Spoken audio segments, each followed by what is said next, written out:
오늘 마가복음 12장 말씀 1절에서 12절까지 같이 읽도록 하겠습니다. 마가복음 12장 1절로 12절까지 말씀입니다. 시작.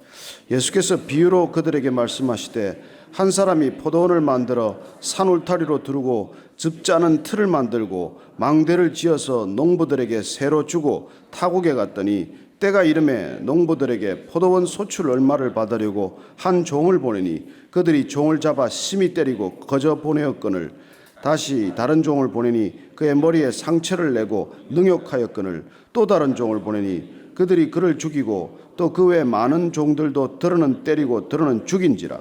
이제 한 사람이 남았으니 곧 그가 사랑하는 아들이라. 최후로 이를 보내며 이르되 내 아들은 존대하리라 하였더니 그 농부들이 서로 말하되 이는 상속자니 자 죽이자. 그러면 그 유산이 우리 것이 되리라 하고 이에 잡아 죽여 포도원 밖에 내 던졌느니라. 포도원 주인이 어떻게 하겠느냐. 와서 그 농부들을 진멸하고 포도원을 다른 사람들에게 주리라. 너희가 성경에 건축자들이 버린 돌이 모퉁이의 머릿돌이 되었나니 이것은 주로 말미암아 된 것이요 우리 눈에 놀랍도다 함을 읽어보지도 못하였느냐 하시니라. 그들이 예수의 이 비유가 자기들을 가리켜 말씀하심인 줄 알고 잡고자 하되 무리를 두려워하여 예수를 두고 가니라. 아멘.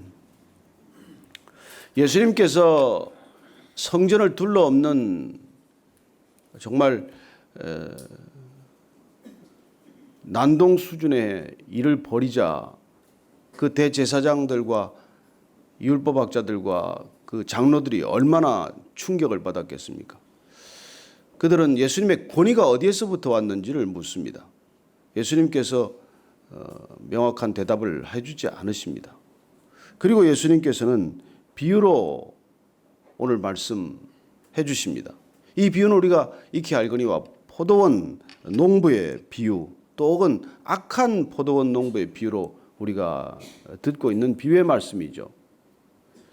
오늘 이 말씀을 읽었지만은 이 비유에 등장하는 분들은 몇 분이 계세요. 첫째는 포도원 주인이죠. 포도원 주인. 그리고 포도원을 세를 받은 세든 농부가 있습니다. 그리고 이제 종들이 나와요. 그리고 마지막으로 사랑하는 이 포도원 주인의 아들이 나옵니다. 이 말씀은 우리가 익히 아는 대로 포도원 주인이 멀리 떠나기 전에 포도원을 만들어서 거기 모든 걸 다 갖추어 놓았어요. 포도원에 뭐 부족한 것이 없습니다. 다 갖추어 놓고 그리고 이 포도원을 농부에게 세를 주고 멀리 떠났다는 것입니다. 근데 이제 이 포도원에 세를 주었으니 당연히 세든 사람에게 일정한 세를 요구한 것이죠. 그런데 이 악한 농부들이 그 세 주기를 거절한다는 얘기입니다.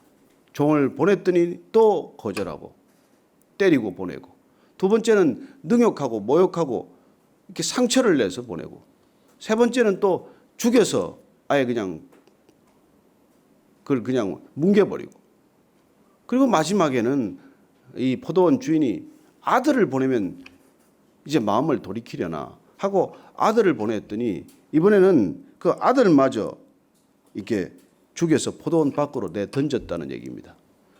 끔찍한 비유지만은 이 비유를 말씀하신 의도는 분명합니다. 우선 말씀하신 대상이 이 대제사장과 율법학자들과 성전에 있는 이 종교의 지도층들이라고 하는 것이죠. 그리고 이 악한 농부가 그들을 비유한 것이라는 걸 그들은 들으면서 이 얘기를 즉각 알아챈 것입니다. 예수님께서는 면전에 대고 너희들은 악한 농부들이다. 얼마나 악한고 하니까 포도원 주인이 계속해서 세를 받으러 종들을 보냈는데 그 종들을 다 그렇게 때리고 능욕하고 상처 입히고 그리고 끝내 죽이더니 마지막 아들까지도 이제 죽이려고 하는 바로 그런 악한 농부다라고 얘기하는 것이죠. 이 얘기를 통해서 우리는 몇 가지 중요한 이 역사 속에 나타난 구원의 역사를 우리가 다시 한번 정리하게 됩니다. 하나님께서는 이 땅 가운데 우리에게 첫째, 오늘 포도원을 만드셔서 포도원의 모든 것을 이 주인이 다 만드셨다는 것입니다. 포도원에 농부들이 만든 게 없어요. 이 포도원의 모든 것들은 하다못해 그 즙 짜는 틀까지도 포도원 주인이 다 만들어 주셨다는 것입니다. 이 얘기를 통해서 포도원 주인이 얼마나 관대한 분인가를 우리는 알게 됩니다. 물론 우리는 포도원 주인이 하나님을 비유한다는 것을 잘 알고 있습니다. 하나님은 어떤 분이냐? 우리에게 모든 것을 준비해 주시고 허락하신 분이라는 것입니다. 여러분, 하나님께서는 천지를 창조하시고 제일 마지막에 인간을 지으셨어요. 인간이 그 중간에 창조됐으면 어떻게 될까요? 못 살아남습니다.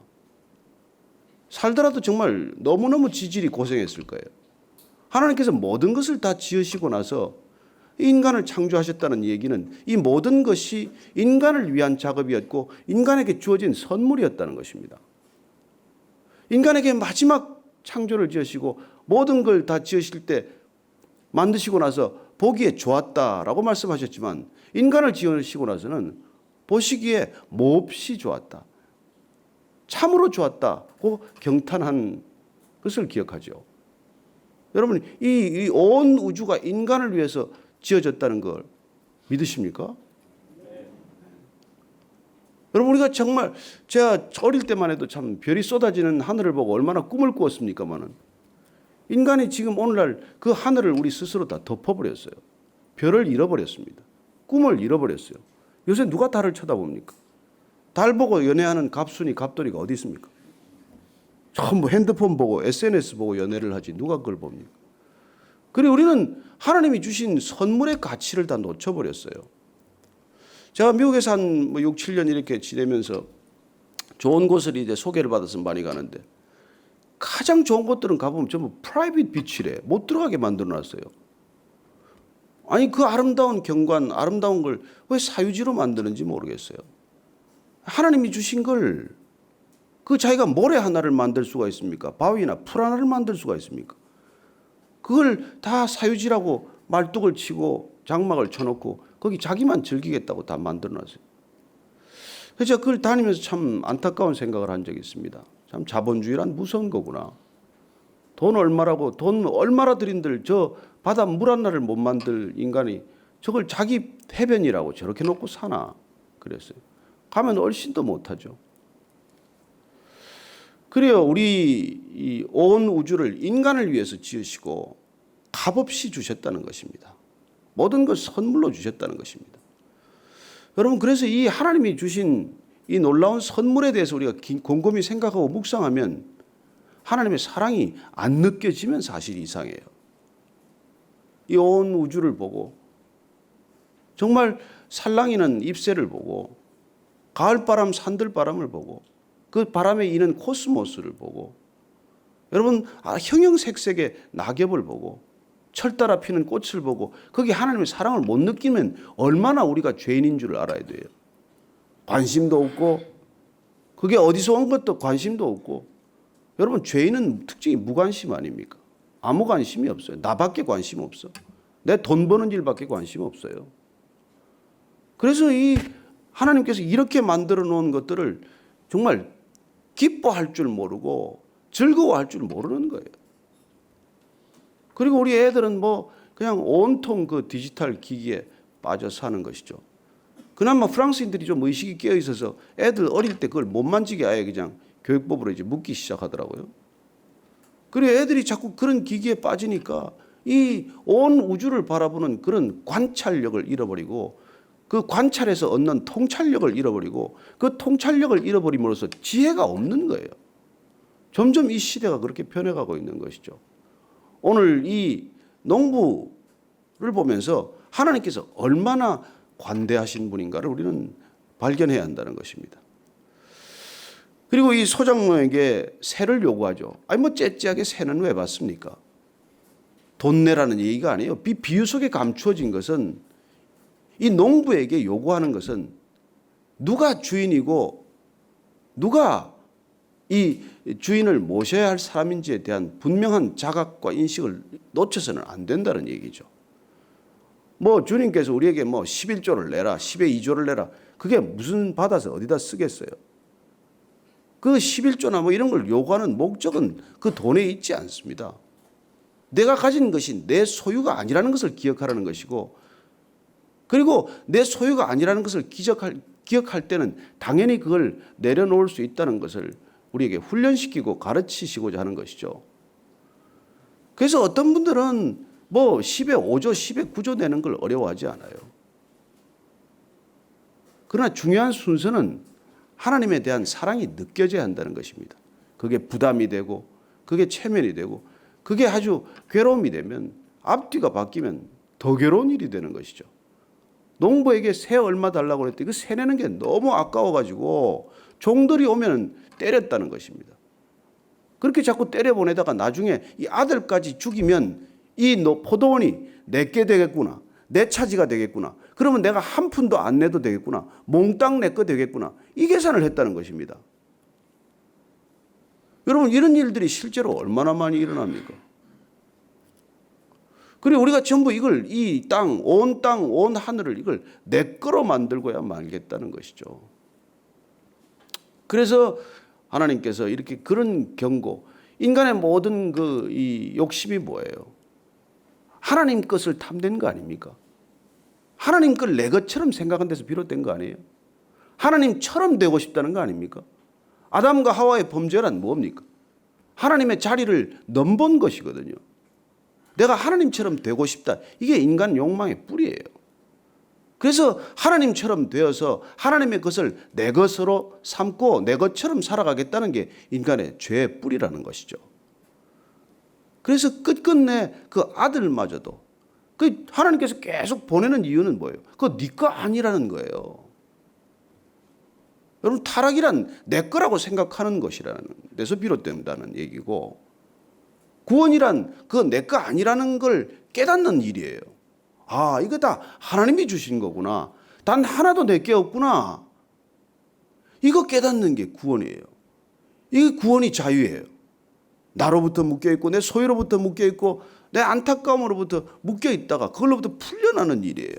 아, 알고 보니까 남편도 내 남편이 아니고 아내도 내 아내가 아니고 아들도 딸도 다 내 딸 내 아들이 아니구나.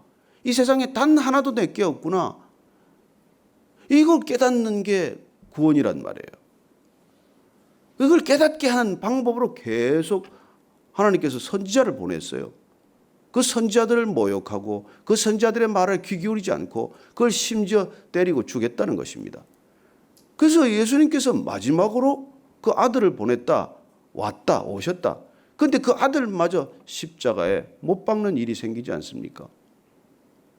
그리고 인간이 그렇게 어리석고 그렇게 죄악 가운데 있고 그렇게 탐욕스럽다는 것입니다.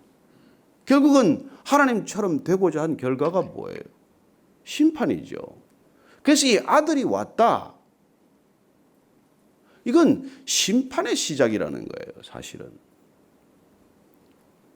예수님께서 여기서 주시고자 싶은 메시지는 마지막 그 아들이 왔는데 그 아들 너네들이 이렇게 죽이면 어떻게 되겠냐? 결론이 뭐예요? 포도원을 빼앗아서 다른 사람에게 주기지 않겠냐? 너희들에게 그 포도원을 계속 맡기겠냐? 안 맡기죠. 그게 심판이라는 거예요. 자, 근데 우리는 여기서 왜 하나님은 바보같이 처음에 종들이 그렇게 얻어맞고 오면 조치를 안 취하느냐는 거예요. 여러분, 우리 사회 정의를 부르짖는 사람들은 이 부분에 못 잡습니다. 뭐야 도대체 이거. 그게 부당하다면 그때 당장 시정을 해야지 왜 그러느냐는 거예요. 그래서 여러분, 인간이 생각하는 정의는 안에 분노와 안에 자기 애가 스며들어 있는 것입니다. 하나님은 바보처럼 또 당하고 또 당하고 또 당하고 계세요. 마지막 아들까지 죽도록 당하고만 있다는 것입니다. 여러분, 이 당하고만 있는 하나님, 그리고 아들이 끝내 죽는, 고난받고 죽임당하는 메시아, 이게 기독교의 구원의 흐름에 놓여 있는 배경이라는 것입니다. 여러분, 하나님의 사랑이 참고 또 참고 인내하고 또 인내하고 용서하고 또 용서하는 이 사랑을 인간이 얼마나 이용해 먹고 악용하는지 모른다는 거예요. 그래서 하나님께서 바보처럼 계속 당하는 것만 같아요. 여러분, 누가 당하고 삽니까? 사실 약해서 당하는 것보다도 더 사랑하기 때문에 당하고 사는 거 아닙니까? 부부지간에 누가 목소리가 커요? 누가 계속 참습니까? 더 사랑하는 사람이 참게 돼 있어요. 더 사랑하는 사람이 먼저 사과하게 돼 있어요. 절대로 사과 안 하는 사람이 있습니다. 여기도 보니까 뭐 몇 분 계실지 모르겠는데 여러분 사랑하면 먼저 사과해요. 잘못해서 사과하는 게 아니지 않습니까? 마음을 풀고 어떻게든지 되돌리기 위해서 사과하는 것이고 그래서 사랑하면 또 견디고 또 견디고 그래서 고린도전서 13장 사랑장의 3절 4절 말씀은 뭡니까? 사랑은 오래 참고로 시작이 되죠. 끝은 무엇입니까? 모든 것을 참는 것으로 끝이 나요. 그래서 하나님이 얼마나 참는지 하나님께서는 참는 시간을 조정하셨어요. 하루를 참으면 1000년 참는 것으로 그렇게 되어 있어요. 하나님께는 하루가 1000년 같고 1000년이 하루 같은 시간을 갖고 계십니다. 하나님께서 에이 하루만 더 참자. 그럼 1000년 참는 거예요. 지금 예수님 오고 가신 지 지금 이틀 참으셨어요. 하루 더 참으면 뭐 3000년까지 갈 것이고 이제 때가 이르렀다고 생각하면 끝날 거예요. 그러나 중요한 것은 아들이 왔다는 건 마지막이라는 거예요. 이 중요한 메시지는 아들이 왔다는 건 마지막이라는 거예요. 이 마지막이라는 것은 심판과 구원이 동시에 시작이 되었다는 것이죠. 그럼 심판은 곧 구원의 메시지고 구원은 곧 심판의 메시지예요. 왜냐하면 심판과 구원은 동일한 시점에 두 갈래 길입니다. 자, 갈래길에서 선택의 여지를 주신 거예요. 넌 어디를 택할 것이냐는 것입니다. 우리는 사회정의를 부르지만 사회정의의 기초는 무엇입니까? 벌 아니에요, 벌. 여러분, 인간이 사회정의를 부르짖을 때 하나님을 부인하는 것은 자기 모순이에요. 모든 정의의 기초가 하나님이고 모든 정의와 심판의 기초가 하나님인데 그 하나님을 부인하고 무슨 사회정의가 가능합니까? 아니, 무엇이 정의라고 말할 수 있습니까? 어떤 것이 옳다고 말할 수 있어요? 그래요. 절대 선을 부인하는 것은 사회정의를 부르짖을 자격이 없다는 뜻이에요. 그래서 오늘 주님께서는 마지막 결론을 그렇게 맺습니다. 자, 그렇다면 그렇게 잡아 죽여서 포도원에 내던지면은 농부들을 그냥 두겠냐? 심판이 임하지 않겠냐? 그리고 그 농부는 어떻게 되냐? 너희가 10절, 11절 말씀 한번 다시 읽겠습니다. 시작. 너희가 성경에 건축자들이 버린 돌이 모퉁이의 머릿돌이 되었나니 이것은 주로 말미암아 된 것이요 우리 눈에 놀랍도다 함을 읽어보지도 못하였느냐 하시니라. 예, 시편 118편 20절 이하의 말씀을 가지고 예수님께서 놀랍게도 너희들이 이렇게 버린 돌처럼 나를 그렇게 하겠지만 이 버린 돌이 초석이 될 것이라는 거예요. 새로운 건축물의 기초돌이 될 것이라는 거예요. 머릿돌이 될 것이라고 말합니다. 자, 예수님께서 너희들이 그렇게 던져 죽이지만 부활하셔서 그분은 놀랍게 우리 새로운 건축물의 주춧돌, 기초돌, 머릿돌이 될 것이라는 것입니다. 자, 그렇게 새롭게 머릿돌이 된 건축물의 이름이 뭡니까? 교회라는 거예요. 예수님께서 계속 지금 3번 동안 십자가에 매달려 죽으실 것을 예고하셨어요. 그리고 오늘 여기서 마지막 결론입니다. 그렇게 죽겠지만 다시 하나님께서 쓰셔서 새로운 건축물을 지을 것인데 그 이름, 별명이 교회라는 거예요. 교회. 본명은 뭘까요? 하나님 나라예요. 사실. 새로운 하나님 나라가 시작될 것임을 말합니다. 새로운 하나님 나라가 새로운 교회로부터 시작될 것을 말씀하시는 것이죠. 그리고 예수님께서 머릿돌이 되시고 주춧돌이 되셔서 새로운 건물이 지어질 거예요. 지금 얼마나 거대한 건물이 지어지고 있습니까? 우리 눈에 보이는 건물이 아니라 예수님이 주춧돌이 되셔서 이런 공동체가 날마다 지어지고 있는 것입니다. 예수를 주라고 고백하는 사람들, 예수님을 인생의 기초석으로 삼는 사람들, 예수님의 말씀을 인생의 주춧돌로 삼고 반석 위에 집을 짓고자 하는 사람들의 공동체, 그 이름을 우리는 교회라고 부르는 것이죠. 저와 여러분들이 그런 교회가 날마다 이루어져 가는 것을 보고 기뻐하시게 되기를 축원합니다. 그리고 우리 자신이 주님께서 주춧돌 되신 그 교회 공동체의 일원으로 날마다 빚어지고 있다는 것, 그렇게 해서 우리가 이 교회를 통해서 하나님의 나라가 이 땅 가운데 이루어져 가고 있다는 것을 보는 것이 우리가 영적인 눈이죠. 그런 눈으로 우리가 깨어 있어야 한다는 것입니다. 오늘 이 말씀을 우리가 같이 묵상하면서 기도해야 할 제목은 정말 이 땅에서는 버린 돌 같지만 그분이 메시아였습니다. 그분이 메시아로서 이 땅에 오셔서 고난받는 종, 죽임당하는 종, 그리고 부활하는 종, 그를 통해서 다시 이 땅 가운데 진정한 교회가 세워지기 시작했다는 것입니다. 저는 땅을 살지만 하늘을 사는 여러분 되기를 축원합니다. 땅의 것들을 바라보고 살지만 영원한 것들을 함께 바라보며 살게 되기를 바랍니다. 이 땅의 것들로 영원한 것을 얻는 것은 어리석은 일이 아닙니다. 정말 우리가 누군가 얘기했듯이 우리가 이 땅에 있는 것들 버리고 영원한 것들을 얻는 선택이야말로 가장 현명한 선택이 될 것입니다. 그리고 영원한 것들을 버리고 이 땅의 것들을 붙들고 살아가는 인생은 가장 어리석고 안타까운 인생이 될 것입니다. 오늘 같이 묵상하면서 하나님 감사합니다. 먼저 그렇게 기도했으면 좋겠어요. 하나님이 이 교회의 머릿돌이 되시고, 아니 이 교회의 머리가 되시고, 그리고 주님께서 이 땅 가운데 우리에게 교회라는 소망 주신 것 감사합니다.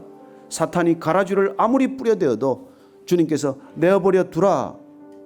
마지막 때가 되면 가라지와 알곡을 내가 분간해서 가라지는 곳간에 들이지 않고 태워버릴 것이라고 말씀하셨습니다. 주님, 이 땅에 아무리 많은 가라지가 교회에 뿌려진다고 하더라도 교회에 있는 알곡 다치지 않을 것임을 믿습니다. 주님, 알곡 같은 교인들 주께서 받으시고 정말 알곡 같은 성도들 주님께서 빚으셔서 날마다 주의 형상 닮아가게 하여 주옵소서. 진정한 교회 되게 하여 주옵소서. 함께 기도하겠습니다. 하나님 아버지, 주님이 주춧돌입니다. 사람이 주춧돌이 아니고 사람이 머리가 아니고 사람으로 지어진 건축물이 아닙니다. 주님께서 이 땅에 오셔서 다시 한번 영원한 생명의 기초가 되는 교회를 허락하셔서 감사합니다. 이 땅 가운데 주신 교회, 우리를 교회 삼으셨고 교회 되게 하셨사오니 이 땅 가운데 주신 놀라운 성령의 은사가 우리 각 사람에게 임하게 하여 주옵소서. 날마다 교회로 빚어지게 하시고 교회에 대한 소망을 품게 하시고 교회에 대한 꿈을 버리지 않게 하시고 이 땅 가운데 주신 놀라운 능력을 교회 통해 바라보게 하여 주옵소서. 하나님, 진정한 교회 공동체가 이 땅 가운데 일어나기를 원합니다. 교회의 꿈을 끊고 교회를 실망하게 하고 교회 낙심하게 하는 사단의 가라지가 아무리 많다고 하더라도 주님 이 땅 가운데 주신 알곡 같은 성도들 통해서 진정한 교회, 주님이 몸된 교회, 주님이 주춧돌 된 교회가 이 땅 가운데 든든히 세워지게 하여 주옵소서. 주님, 마지막 심판 때에 저희들 다시 한번 확인하게 될 것입니다. 제가 알곡인지 제가 가라지인지 주님 확인하게 하여 주옵소서. 날마다 주 앞에서 말씀 붙들고 나아갈 때 주님 알곡으로서의 성도 삶을 살게 하여 주옵소서.